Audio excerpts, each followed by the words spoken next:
Could Arsenal be making a move for Frenkie De Jong from Barcelona? Yes, people, wife boy, welcome back to another Arsenal transfer news video. As always, if you love being kept up to date with daily Arsenal transfer news vids, this is the place for you. Make sure you subscribe down below. My road to 4,000 subscribers. It's a win-win for both of us. And hit the bell notification button so you never miss a future video on this channel. As well as let me know in the comments your thoughts on De Jong to Arsenal. Let's not waste any more time and get straight into the tweet brought today by Dobbo saying this.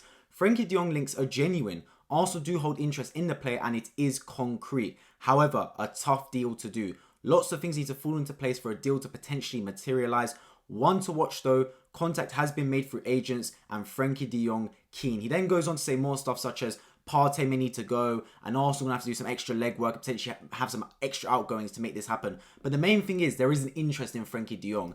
And this is no surprise if you looked at previous windows. We know Arteta is a very, very keen admirer of Frenkie De Jong from the days when he was in the Dutch league, going through to Barcelona, of course. And he's a player that actually fits Arsenal's profile. Very tidy on the ball, very neat, press resistant in many aspects, and can play multiple positions, can play the box-to-box number 8 role, but also more of a deep lying player. And I mean, I'm just thinking about it right now, and to be fair, imagining is a scary game, right? But imagine Rice, De Jong, and Ødegaard in the same team as a middle three.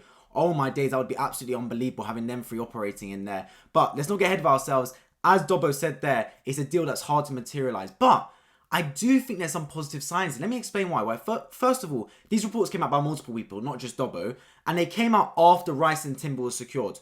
If it came out before Rice and Timber was secured, it's easy to say, oh, well, it was one of the options. Arsenal went for Rice instead. Don't need De Jong anymore. As soon as Rice and Timber were basically announced by Fabrizio Romano as players that Arsenal are going to sign, then you heard all the reports regarding Frenkie De Jong saying, now Arsenal potentially in for Frenkie De Jong. Arsenal have an interest in Frenkie De Jong. That's a good sign. That basically means our free transfers are wrapped up, but we're not done quite yet. We're looking at other players. I do believe that Arsenal will sign another midfielder if Thomas Partey goes. That is my firm opinion. And to be fair, this window so far been pretty good. Those who have been here from the start of the window will know that I said Declan Rice will be an Arsenal player from the very first video I released on him, all the way back in this channel. Even when Man City were interested, I still said, guys, don't worry. I still believe Declan Rice will be an Arsenal player by the time this window is done. I said the same about Timber, and I said the same about Kai Havertz. So my track record's been good.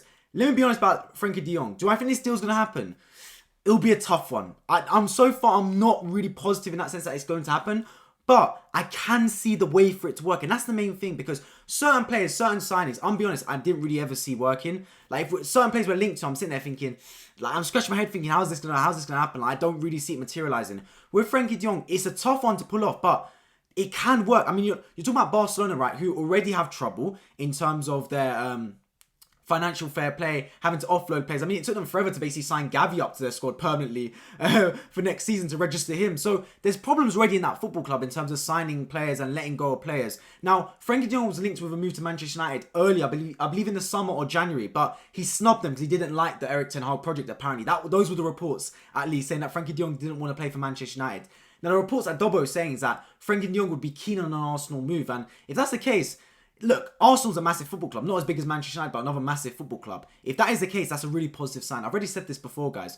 We've got Champions League football now. What more do we really need? Anyone that tells you Arsenal can't attract any of the top players, they're lying. They're lying through their teeth, or they've got biases. Because why can't we? We're one of the biggest clubs in England. In my opinion, the third biggest club between Manchester United and Liverpool. We've got a global fan base. And when I mean global, I mean global. Like any country on planet Earth, you will find Arsenal fans. Let me know where you're watching this video from on planet Earth. I'd love to hear it in the comment section as well. Literally anywhere on Earth, let me know.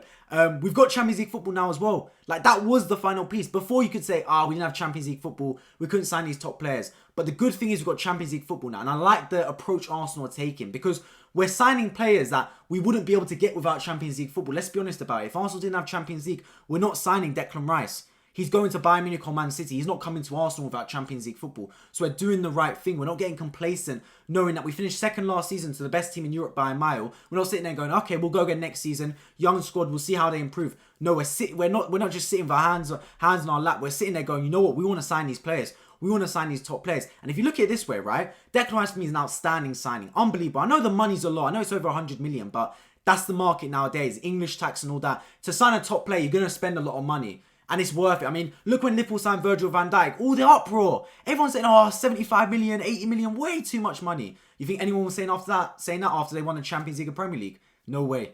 No way. If anything, they were saying it was an underpay. Same for when Liverpool signed Alisson. So if you want to sign the top players, yes, it's a risk monetarily in terms of how much money you're spending. but that's the way of the world right now. To sign top players, you're going to need to spend a lot of money, and Arsenal have done that to sign Declan Rice. Timber as well, massive fan of. Still not a massive fan of Kai Havertz, but look, I'm going to see how Arteta implements him into the team. Let's see what he does regarding that. But the main thing overall is, I don't want Arsenal to be done. Because the way I look at it, our main thing that was lacking against Man City last season wasn't our strongest 11. Because I think strongest 11 for strongest 11, we were good. For the majority of the season, Arsenal were really good. But as soon as we had a few injuries, the team started to crumble. Saliba out the team, suddenly Rob Holding comes in, it's not the same. Even Kiwior in for the last few games, not the same either. So you're going to need adequate squad depth. That's the main thing. And the way I look at it in that sense is, right, if you're bringing Havertz, Timber and Rice, but let go of Balogun, Partey, Xhaka, Pablo Mari's gone already, doesn't matter about that. But like Tierney, if you're looking at other players potentially going as well, the likes of Tomiyasu maybe, you're sitting there going, has our squad depth really improved, like genuinely? Because I look at it this way, guys, right? If Arteta's plan is to play Declan Rice as a defensive midfielder and Kai Havertz alongside Ødegaard, what would you prefer as a midfield? Havertz, Rice and Ødegaard, or Partey, Xhaka and Ødegaard? Because for me, I'd rather Partey, Xhaka and Ødegaard. I think it's a more balanced midfield. Now, if you're looking at Rice, Frenkie De Jong and Ødegaard, that for me is a good midfield. If you're looking at Caicedo, Rice and Ødegaard, I like that. If you're looking at Tchouaméni, Rice, Ødegaard, I like that as well. So for me, Rice and one more top draw midfielder to accompany Ødegaard is what I like to see. But if the midfielder Arteta's planning to run is Rice, Havertz and Ødegaard, it's a very risky strategy. It's a bit too offensive for my standpoint, for what I like to see in the Arsenal team. But it's all about what Arteta wants. The man's got a trick up his sleeve. He's always got an ace sitting up there. So let's see what he's thinking of doing. The main thing is, I don't want Arsenal to be done with the window just yet. Because we've spent over 200 million and it's a lot.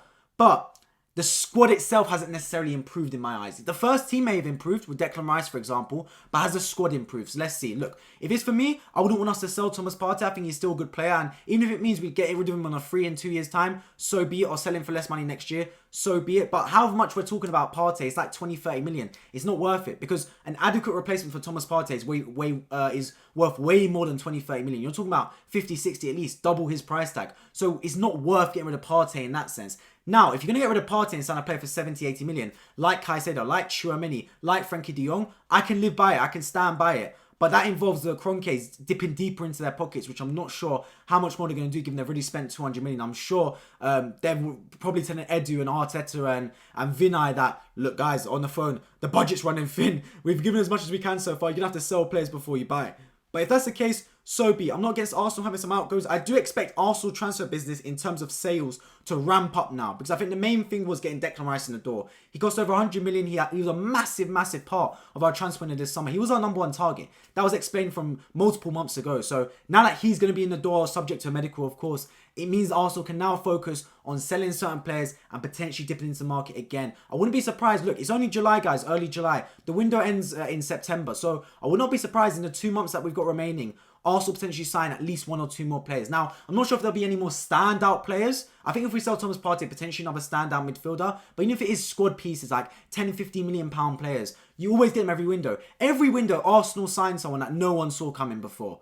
I guess you could say Timber in this sense, but even Timber I wouldn't count. You're talking about in this January, Jakub Kiwior. No rumours, nothing. And out of nowhere, bang, Arsenal signed Jakub Kiwior. The summer before, Fabio Vieira. Out of nowhere, Arsenal signing Fabio Vieira. No one really saw it coming. So I wouldn't be surprised if Arsenal make another one of those similar type signings this summer. Just a bit of squad depth, whether it is an attacking player or midfielder. I'm not too sure. But overall, I'm liking the makings of the players we're bringing in. I'm liking the profile of them. They're young but still experienced. I think they'll bring a lot to the table as well. So the main thing is, let's keep it going. Let's not finish our transfer business just yet. I like what we've done so far, bring them early, ahead of the preseason, get them time to integrate into the squad, but it's not done just yet. And if we bring in someone like Frenkie De Jong, boy, that would really, really excite me. I appreciate you all for tuning into this video. Make sure you let me know in the comments section your thoughts on Frenkie De Jong to Arsenal. If you're new around here, make sure you subscribe. We're to 4,000 subscribers. Hit the bell notification so you don't miss a future video by myself. And if you want extra content on this channel, I just started my channel memberships. Hit the first link in the description to sign up for exclusive live streams, content that's only available to members, etc., and many, many more perks. If you want to check out an extra video on my channel, make sure you check out the one right here, where I'll be talking about potentially Arsenal being back in for Moises Caicedo. I appreciate you all for tuning in, and I hope to see you all in my next video. Take care.